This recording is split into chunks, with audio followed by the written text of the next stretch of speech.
ज्ञानतिमिरन्धस्य ज्ञानाञ्जनशलाकया चक्षुरुन्मीलितं येन तस्मै श्रीगुरवे नमः। जय श्री कृष्ण चैतन्य प्रभु नित्यानंद श्री अद्वैता गदाधर श्रीवासादि गौर भक्त वृंद। हरे कृष्णा कृष्णा कृष्णा हरे हरे, हरे Ram Ram Ram Hare Hare. Okay, so these were the prayers. Now let us come back to our discussion. So karma yoga, right? Basically, whenever this word yoga comes, it means connecting with God. So how we can connect our work with God? That is the discussion of karma yoga, right? So Lord Krishna tells that if you work for God, then there is no reaction. Actually, any work we perform has got a reaction, right? Like suppose if you drink, right? If a person begins smoking and drinking, then what is the reaction? He may get cancer, right? Similarly, suppose someone is putting money in the bank, then what will be the result after some time? He will have a big amount of money in the bank. So these are the examples that any action, like suppose if you eat some junk food, what will be the reaction? You may get ill, right? So if you get infected with corona, what will be the result? You'll get disease, right? So any action we perform, there is a reaction. So that is called the law of karma. We also discussed that, right? There are three kinds of karma: good karma, bad karma, and akarma, right? Anyone remembers what are the result of good, bad, and akarma? What is the result they produce? Yes, Sanyasi. Sayansi. If we do bad karma, so I cannot hear you. Just a minute. Can others hear? If we do bad... Oh, sorry. Just 1 minute. Now I can hear. Please speak. If we do bad karma, so we get in hell. And if we do good karma, we get in heaven. If we do a karma, so we get Vaikuntha. Okay, wonderful. Yes, anyone else remembers? Anyone else remembers about this discussion? Actually, we can elaborate more. That is true in one line, that is true. But good karma basically gives you good results in the future, right? And bad karma gives you sufferings in the future, right? I'll just show you.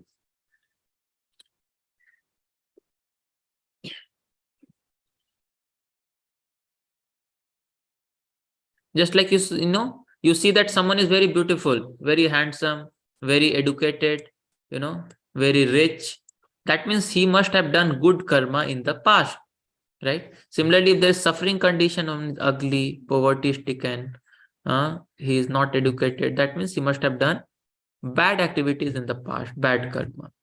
So you see, yes, good karma, these are the results of good karma. Someone is born rich, someone is born very aristocratic family, and he is having good education, everything that indicates that he has done good karma in the past, right? Bad karma means he will have difficult situations in life, like he will not be intelligent, he cannot remember whatever he learns, right? He's born ugly or disabled. So these are the results of bad karma. So this life is like a preparation, and death is the examination. So whatever we do throughout the whole life, entire life, is counted, and that gives us the result at the end of our lives, right? So whatever actions we do, it is very minutely recorded, and then God give us the result of our result of our action later on. Okay, I'm getting a call. I'll just pause for 1 minute. Okay.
Hare Krishna. Yes. So, we have been discussing about good karma, bad karma, and akarma. So all of you are clear about this, how our activities are binding. I'll tell you some stories so that you can relate to how these laws are very, very minutely, minutely obeyed. Because see that God's laws are such that no one can surpass them, right? Like there's one story I'll tell you. Once upon a time, there was a sage, and this sage had not done any sinful activities throughout his life. So when uh, he died, then he was taken by Yamraj, right? He was taken to the place of Yamraj, and there he was given punishment. The punishment was that there would be sharp, trident kind of thing, not trident, spear, you can say, spear, and with that spear, they will pierce through him, right? So then he began to argue with Yamraj. He said, in my entire life, I have not done any sinful activity. Good morning, Then, sir. Good evening, sir. good evening, Uddhav. Happy to see you after a long time. Yes. So he said that, why you are punishing me in this Sir, way? I'm telling a story. sir. Okay, Yes, sir. Uddhav. What Yes. are we doing? Yeah. I'll just tell you what we are discussing. I'm discussing that how God's law of karma, it is very, very, precisely obeyed. So once upon a time, there was a sage, and this sage was actually, very pious. He had not done any sin in his life. And then at the end of his life, he was taken to Yamraj for punishment. So he could not understand what is the fault, what is the wrong I have done. So he asked Yamraj that, why you are punishing me? The punishment was that he will be, pierced by a sharp spear. Spear, all of you know what is a spear? Yes. So the punishment was he will be pierced by a spear. Sir, So, I didn't understand the punishment, like the meaning of spear, it. spear, what is spear? No, Spear. sir. Okay. Spear is like, a trident in which there is only It one. is like this. Yes, yes. I'll just show you spear just so that you can relate to it. Okay. Spear.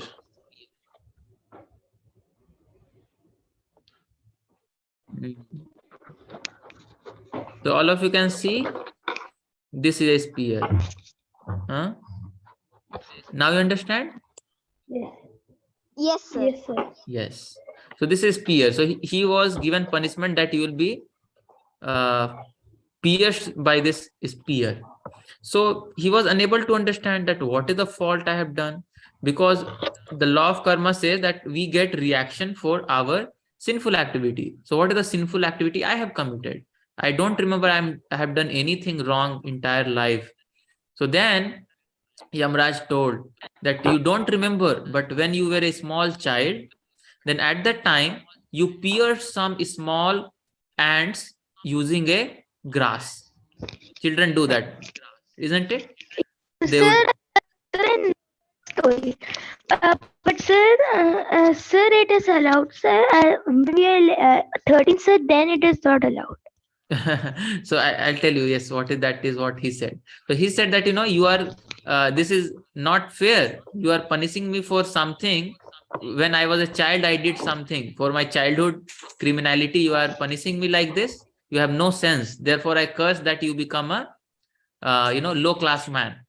So he also cursed Yamraj. So Yamraj, of course, he's a very exalted person, and he became Vidura in his next life. Vidura, of Mahabharata. So he became Vidura in his next life. He was born in a Sudra family, but he was still a exalted person. So the conclusion is that no one can escape the laws of karma, right? That is the thing. Now another instance, I'll just relate to you another story, how God laws are impeccable. No one can surpass it. So once upon a time, this is about death, how death is certain. right? So once upon a time, there is a story which comes in scriptures that the father of Vyasdev is Parasar Muni, and the father of Parasar Muni, that means the grandfather of Vyasdev, he wanted to become, he wanted to become immortal, never to die. So then what happened? He approached Vyasdev because he knew that Vyasdev is incarnation of God. So he said to Vyasdev that, please do something by which I can become immortal. Okay. So then Vyasdev thought for a long time, and then he said that maybe uh, let us go to Yamraj, because Yamraj is the person who controls, who gives death, right? Who comes as death for all living entities. So let us go to Yamraj. So they together went to Yamraj. Now, now Yamraj and Vyasdev and his grandfather, all of them were together, and then they asked that, oh, what about my death? So he said, actually, I don't know about death, his death. Why? Because I don't, when I'm given order, then I go to take them, but I don't know about when one is going to die, right? Or about such things. So let us maybe go to Mahakal, right? Mahakal is Lord Shiva, because he is even my superior. So he can tell maybe that when is his death, right? So all of them together go to Mahakal, Lord Shiva. And they go to Lord Shiva, and then Lord Shiva says that actually I also don't know about his death, because, uh, the account of all the sinful and pious activities, what punishment and reward one will get, what time he will die, everything is with Chitragupta. How many of you know about Chitragupta? Chitragupta is the personality who takes account of all the sinful activity, all the pious activity, everything that you have done. He's a demigod. Yes, some of you know Dhruvi, Uddhav, and yeah, yes. So he is also a demigod. So then what happened? All of them together, they go to Chitragupta. And Chitragupta, take out his, whatever laptop or whatever he may have, some system. And he sees that, oh, this is the person, this is the data. Okay, let us see all the details. Oh, and he says, oh, wonderful. This person has no death. This person has no death, right? And they all become very happy. And they began to celebrate. Oh, this person has no death. But they said, oh, no, no, no, just one small thing, right? What is that small thing? There's one star mark, just like there is offer, there sometimes companies give some offer, that get one and buy one and get one free, isn't it? But there is a star mark, terms and condition apply. So like that, he said there is one star mark. What is that? This person has no death in general, he will not die, but only under one condition he can die, right? And what is that condition? That condition is that when the four people come together, who all? This person, Mahakal, Chitragupta, and Yamraj. When all these people, four people come together, that is the only case he can die. Otherwise, he is all safe. He will never die. And when he hears that, he immediately dies. So you can just understand that how God's laws are, so impeccable. No one can surpass. There's one. How many of you understood this story? What we told? Okay. Okay. So then, yes, then there is one more story. I'll tell you about death also, how death is so certain. Lord Krishna also says in Bhagavad Gita, Jatasihi dhruvo mrityu dhruvam janam mrityascha. That means for one who has been born, death is certain. And one who has died, birth is certain, right? So one who is born, all of us. Is there any person who has not died? Is there any person who has been born but never died in history? No. You cannot find any such person. So there one more story comes that once upon a time in Jagannath Puri. How many of you know about Jagannath Puri? Okay. Some of you know. So Jagannath Puri is the place Sir, where Lord, sir, a temple is located there. yes, Jagannath Puri is temple of Lord Jagannath. Yes, correct. So Lord Jagannath is another form of Lord Krishna. Jagannath means one who is the Jagannath. Jaga means this world, and Nath means he is the Lord, the Master. So Lord Jagannath is there, and Yamraj comes to take darshan, because all these different demigods are actually devotees of Lord Krishna. So they come to temple to take darshan. So when he comes to take darshan of Lord Krishna, then Garuda, you know Garuda. How many of you know Garuda? Garuda is the carrier of Lord Vishnu, Lord Krishna. So Garuda is there, and Garuda is uh, also seeing that Yamraj has come. And now this Yamraj is looking at a bird, right? Which was just, in the temple, you can say temple compounds where somewhere. And Yamraj is looking at it, gazing at this bird very thoroughly. And this brings a, doubt in the mind of Garuda. Garuda is thinking, oh, Yamraj is seeing so, gazing upon this bird. That means there must be some danger, because if Yamraj is seeing someone, that means his death is near, right? And Yamraj is looking at it without diverting his attention. And therefore, he's thinking that I must do something to protect this bird, because Yamraj is looking at it, he must die in some time. So what he does, he takes that bird, because, this Garuda, he is also a bird after all, a big bird. And he's thinking this bird is also my family, right? After all, he is also a small bird. I must give protection. He's like my sister. So he goes, takes that bird and take far away to Himalayas, right? And there in Himalayas, he finds out a very secret place, inside inside a tree. Sometimes you have seen inside a tree, there is some, hole, right? In which animals live and some birds live, like that. So he puts that bird safely there and say that don't worry, and you be here, you will be safe, you'll be protected. And then meanwhile, he now returns back to Jagannath Puri, to Lord Jagannath. And there Lord Jagannath and Yamraj are meeting, right? So Yamraj offers his respect, his obeisances to Lord Krishna in form of Lord Jagannath. And then he says, my dear Lord, I have got a question. The question is that, according to your laws only, according to your given laws, this bird must die, right?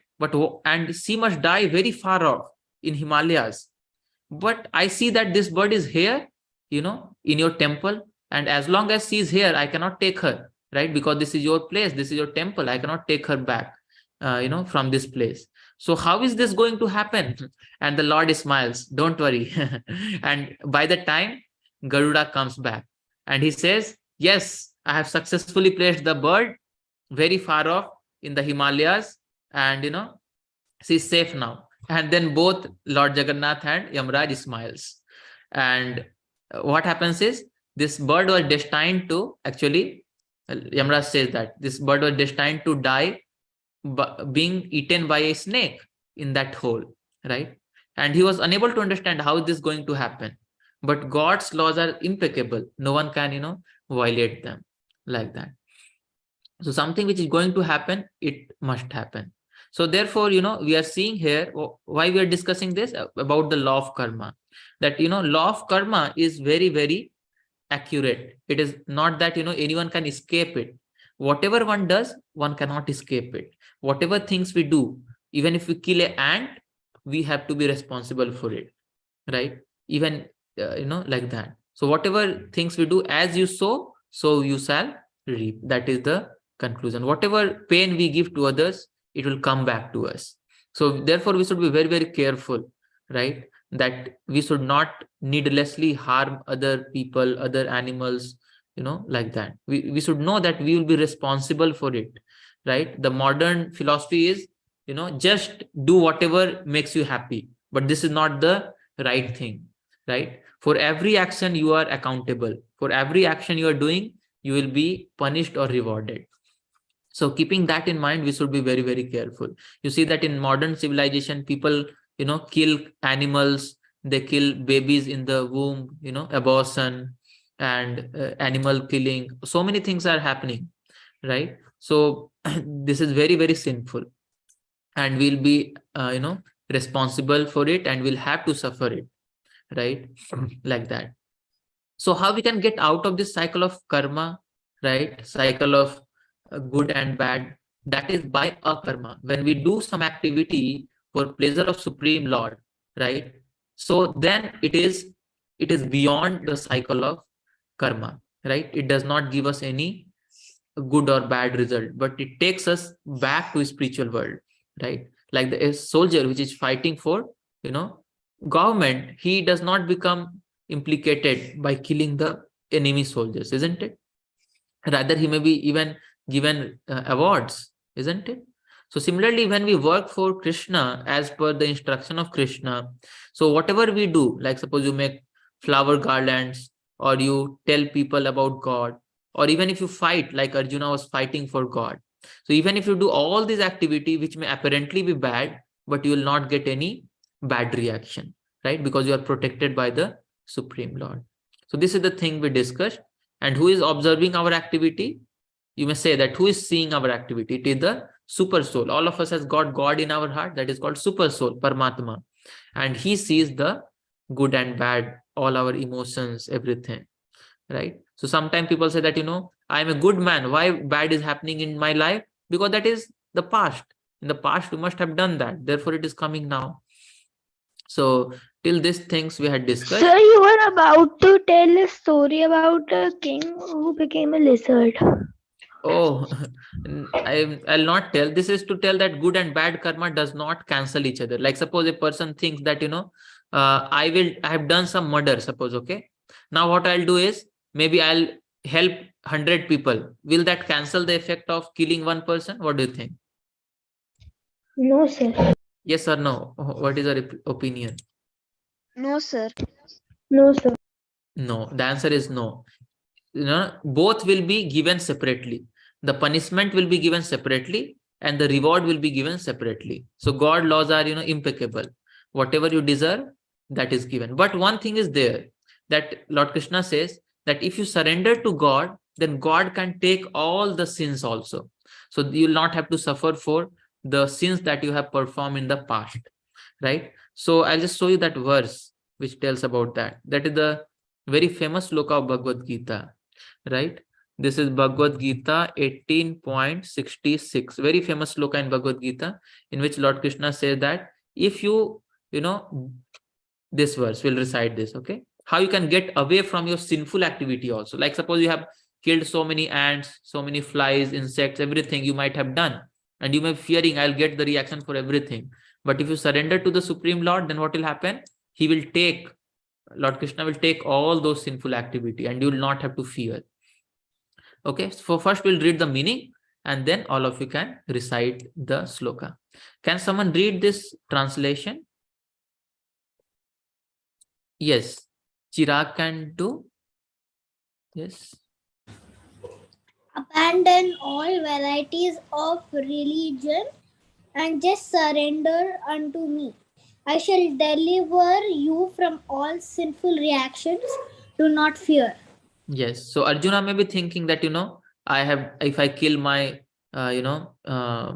grandparent, Lord Bhisma and Dronacharya, I will be doing sinful activities. So Lord Krishna is saying, don't fear. If you do it for me, surrender to me, I will take care of all that. You don't have to fear. So when we do activities for Krishna, Krishna can even take our all sins, because he is after all the master, right? He is like the person who is giving punishment. So if he wants, he can even reduce all the sins he can take, like that. So how do we take shelter of Krishna? How do we surrender to Krishna? So just by this another verse, I'll just show you how we surrender to Krishna. So okay, at least you remember this. That is by devotional service. When we develop our relationship with God, we chant the names of God, we develop a connection with God, then we can get free from this karma. But the point is, if you surrender to God, surrender to Supreme Lord, then we can get free from even karma. Now we'll come back to our discussion. So yes, now the karma may not come immediately, right? So that there is some karma which may come immediately and some which may come later on, right? So that may be there.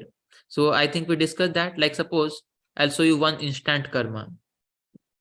See, this man is trying to harm the horse and horse is immediately kicking him. So that is just immediately he's getting a reaction for his work.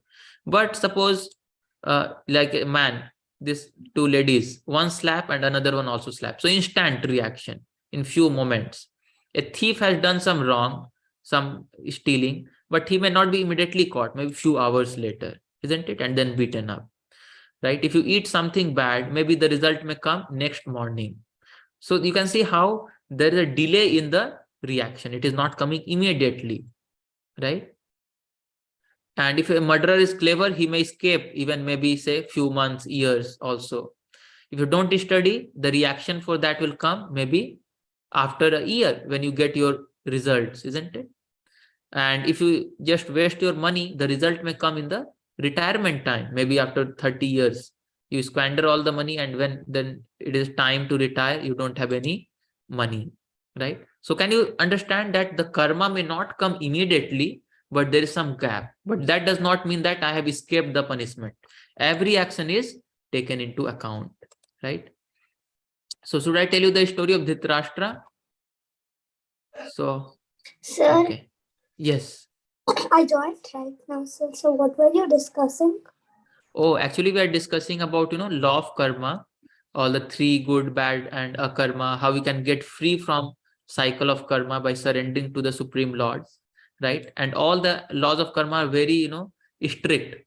Every action that we do is recorded and everything is rewarded or punished. So I just told few stories about that, and it is live. You can maybe after the class go through the recordings. Okay, few stories I told, 2-3 stories, how this law is very impeccable. Okay, now let us understand the story of Dhritarashtra. So who will read? There's many hands. Now others can also read. Manoj can read, then Hamsini can read, and who else? Yes, Uddhav can read. Like, okay. So yes, Manoj can read this first. Is Manoj there? Yes. Some karmic reactions can come only in certain situations, and if those situations do not presently prevail, the reactions will have to wait for the right time. A story will illustrate this point. A certain hunter killed 100 birds even as the parents were alive. The hunter was to suffer for this sin by seeing his own 100 sons dying before him. One can obtain a son only when one has a certain stock Stock of punya. punya. The hunter had to perform many pious activities for 50 lifetimes to have Pious. 100 sons, after which he was to receive Eligible. the karmic eligible to receive the karmic reactions of killing the birds. This man was none other than the king Dhritarashtra. Dhritarashtra. Yes. So all of you know about Dhritarashtra, who he was? He was Yes, sir. the father of the Kauravas. Father of Kauravas. So he had 100 sons. All of us know, isn't it? And all of his sons were killed in before when he was present, he was living. So how he got this karma? Actually, he in his many lives back, he was a hunter and he killed 100 birds in front of their parents. So that karma had to come back to him. All his 100 sons will be killed even when he is living, like that. Now to get the punya of getting a son, there is some punya required, but he was not having that punya. So 50 lifetimes he did many pious activities by which he got that punya, and then that that reaction came. He had to see all his children getting killed. So can you see that how these laws are so minutely decided? So okay, these are so many things. And I will not go in detail, but yes, someone can read this. Who was the So next to I read? will. Who was the next to read? Okay, yes, read, please read, Brinda. But if one takes shelter of Supreme Lord Shri Krishna, Lord says, Aham Tattvam Sarva Papebhyo Papebo mokshayishyami Moksheshami Ma sucha. Sucha. I will eradicate all your sinful reaction if you surrender to me alone. Yes. So even if you have done so many sinful activity and you may know fear, right? Will I get all those back? So if we surrender to Supreme Lord, then we don't have to fear. He will take all our sinful activity because he will see that, this person has now changed, right? The purpose of punishment is to change a person. Now you already become suppose you become a devotee of the Supreme Lord and you are ready to, live a life according to the laws of God, then God will take away all those punishment, right? Like that. Okay. So these are very, different things that are discussed here. I'll not go into them. Yes. Now this is the next point, right? Someone may say that you are saying that I am getting a punishment for my past deed, but I don't remember it. Why I'm getting a punishment for something I don't remember? So what is the answer? Forgetfulness is no cause. Like suppose a person commits a murder or some crime, and then suppose he by some accident he forgets about himself, who he is, where he is, what he is doing. Do you think that he should be, he should be uh, excused because he forgot everything? No, sir. No, he has done the crime, isn't it? Yes. So who will read the next part? For me. Okay. Hamsini, then Uddhav, then Sainyasi. Okay. A thief may tell the police that he does not remember having committed a particular theft, but if he is found guilty, he will be punished. Similarly, our forgetfulness is the cause of our suffering or enjoyment will not alter it. The karmic reactions will certainly come in an appropriate life. Yes. So, suppose a person has committed 3 murders. Now he cannot be killed 3 times in one lifetime, isn't it? So he must get the punishment in next life also. So that is the case, like that. Okay. Now we come to the last part. Sir, may I read, Sir Uddhav? Yes. Uddhav, please read. Okay, sir. Now this is Why does collective karma. Collective karma means many people together get a punishment. Like, there is some earthquake or volcano or things like that, like that. So yeah, please read. collective karma is the karma suffered by a large number of people simultaneously? The volcano eruption of Mount Vesuvius in 79 AD buried Pompeii and its 20,000 citizens under 20 feet of volcano ash. Okay. Although Maybe we I, will not go to details, but you can understand there's so many incidents like that. There's volcano, there is earthquake, tsunami, and so many people at once get killed, right? So that is like a collective karma. Right now, what is the action which was performed? Like, sometimes there is a mass killing of animals, mass killing of, children. So this creates such karma, right? In which the whole, big number of people are involved. Like suppose there is a company in which people work for killing animals. So whoever is involved in that, everyone gets a reaction, right? So therefore, everyone who is involved will get a collective karma, like that. Okay. So we'll not go to many details, but all of you understood about the law of karma, right?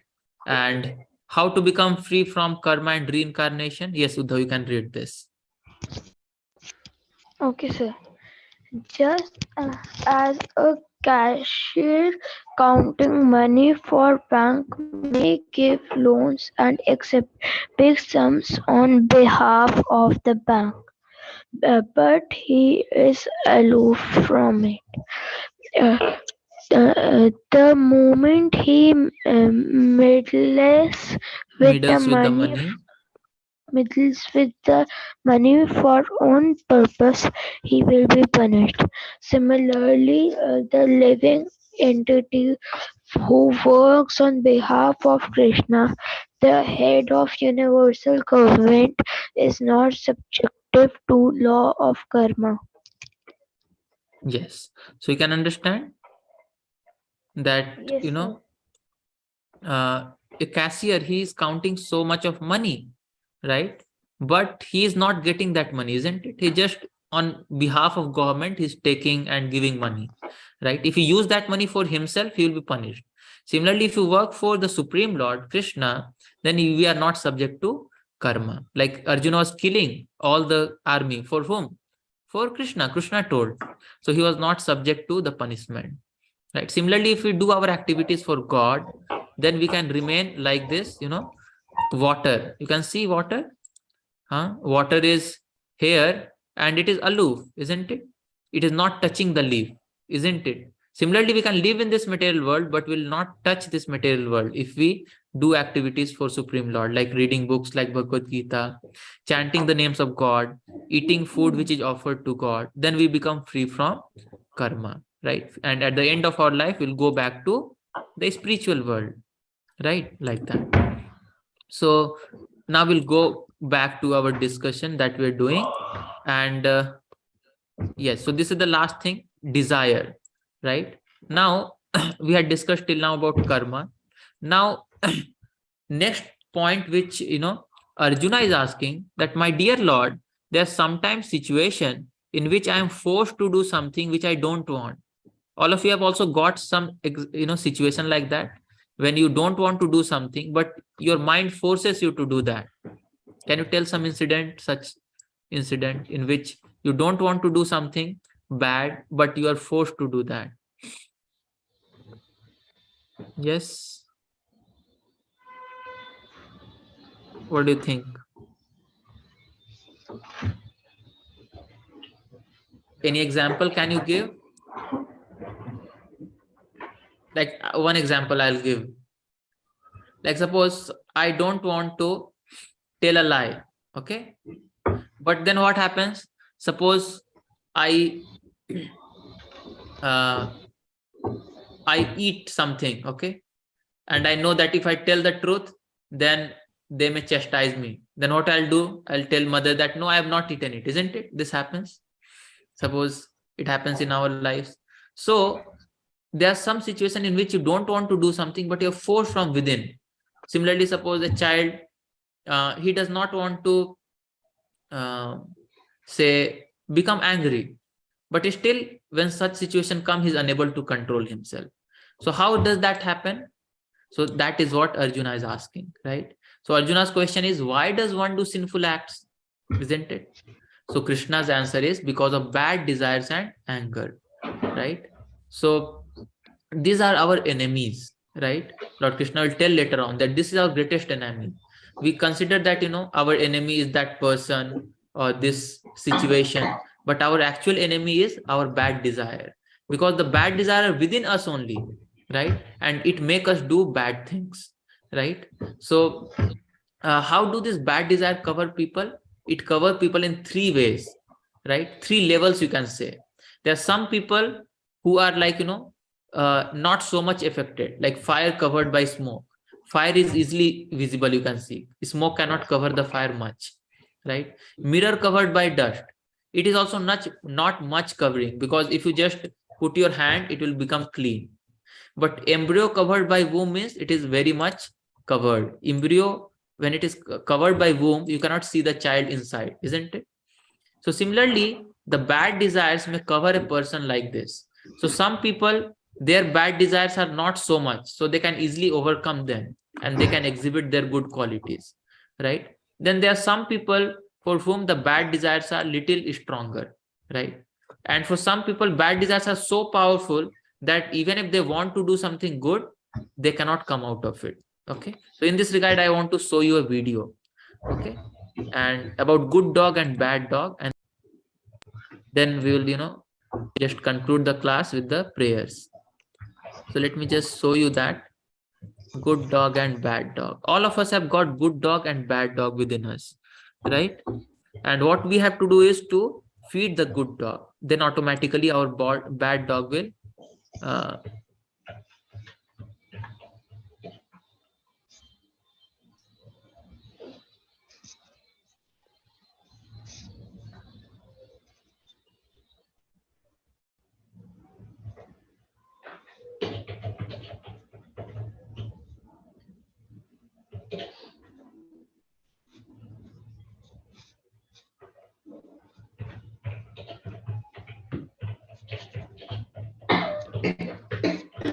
Our habits. please An see this carefully. Indian analogy And that helps us to understand our habits. It explains that within the heart of every person there are two dogs. Bad dog. There is an American Indian analogy that helps us to understand our habits. It explains that within the heart of every person there are two dogs, a bad dog and a good dog. The bad dog represents all the habits that we want to improve on, such as envy, anger, being greedy, and being arrogant. The good dog represents the positive habits of being generous, being compassionate, helping others, and being humble. These two dogs are constantly fighting one another. Which dog will win? The answer is the one that we choose to feed. We feed the dogs through the choices that we make. When we make the right choice to express passion and to live with integrity, it nourishes the good dog and it starves the bad. Sometimes that's easier said than done. Because for some of us, the bad dog has become so strong and its deafening howls drive our actions.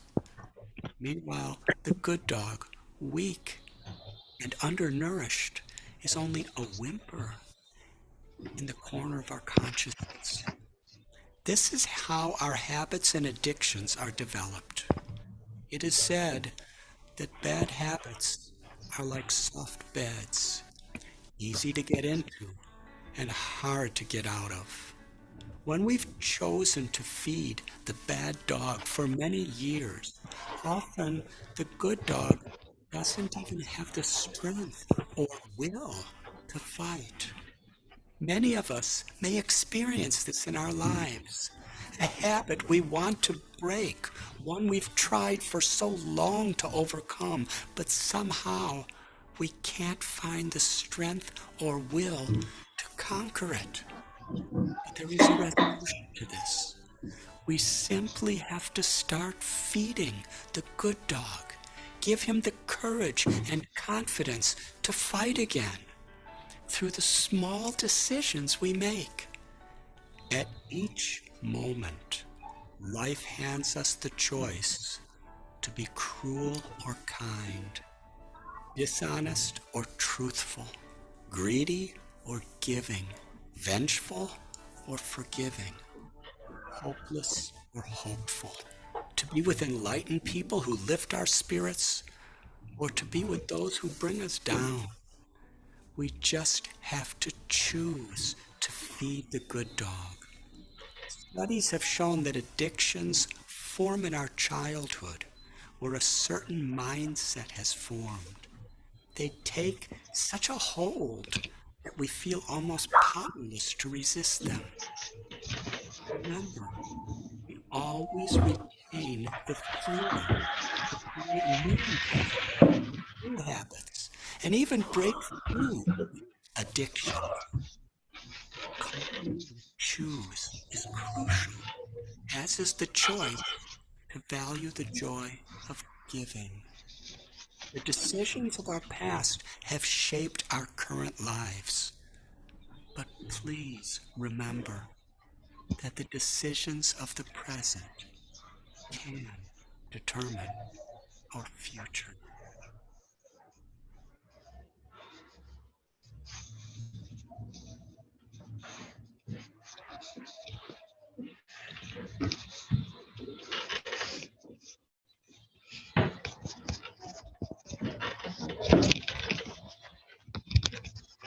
I was muted. I was muted.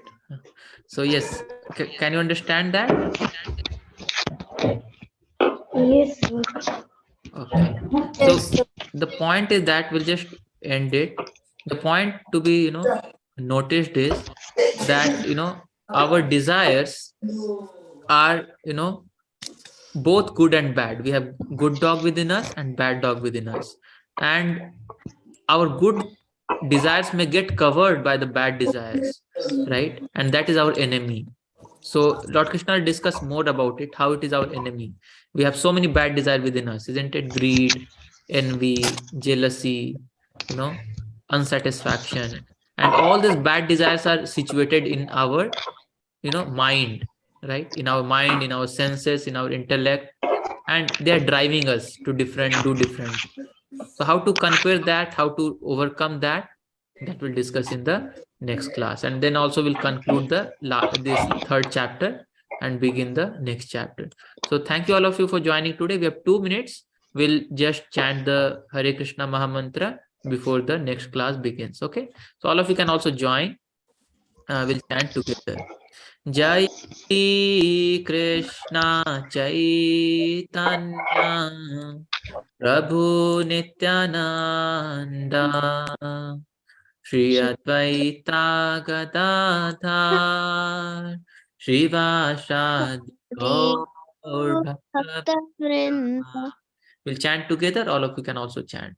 Hare Krishna, Hare Krishna, Krishna Hare Krishna, Krishna, Hare Hare Hare, Hare, Hare Hare Rama, Rama, Hare Hare Rama, Rama, Rama Rama Rama, Rama, Hare Hare Hare, Hare, Hare Krishna, Krishna, Hare Hare Krishna, Krishna, Krishna Krishna Krishna, Krishna, Hare Hare Hare, Hare, Hare Hare Rama, Rama, Hare Hare Rama, Rama, Rama Rama Rama, Rama, Hare Hare Hare, Hare, Hare Hare Krishna, Krishna, Hare Hare Krishna, Krishna, Krishna Krishna Krishna, Krishna, Hare Hare Hare, Hare, Hare Hare Rama, Rama, Hare Hare Rama, Rama, Rama Rama Rama, Rama, Hare Hare Hare, Hare, Hare Hare Krishna, Krishna, Hare Hare Krishna, Krishna, Krishna Krishna Krishna, Krishna, Hare Hare Hare, Hare, Hare Hare Rama, Rama, Hare Hare Rama, Rama, Rama Rama Rama, Rama, Hare Hare Hare. Hare. So like that you can chant also every day. And this is a way to, we can call God, right? So when we call God, God is present everywhere. One of his names is Vasudev, one who is present everywhere. Like Prahlad was chanting the names of God and God came. Omnipresent. Omnipresent, yes. So similarly, when we call the names of God, God is present. And if we develop that relationship, we can also feel and experience the presence of God and get the help needed. So thank you very much for joining today's session. Hare Krishna. And after the end of this third chapter, we'll have a small test for first 3 chapters of Bhagavad Gita. Okay. Hare Krishna. Hare Krishna. Hare Krishna. Hare Krishna, sir. Hare Krishna. Hare Krishna, all of you for joining today.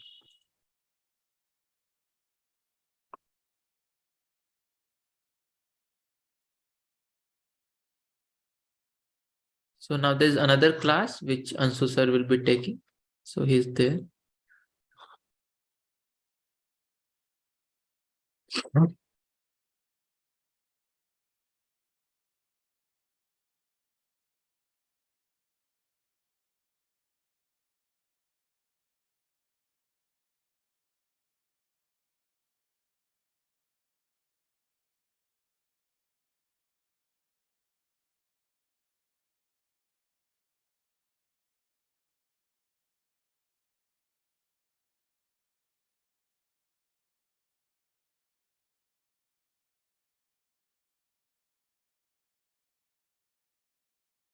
Bachcharlu.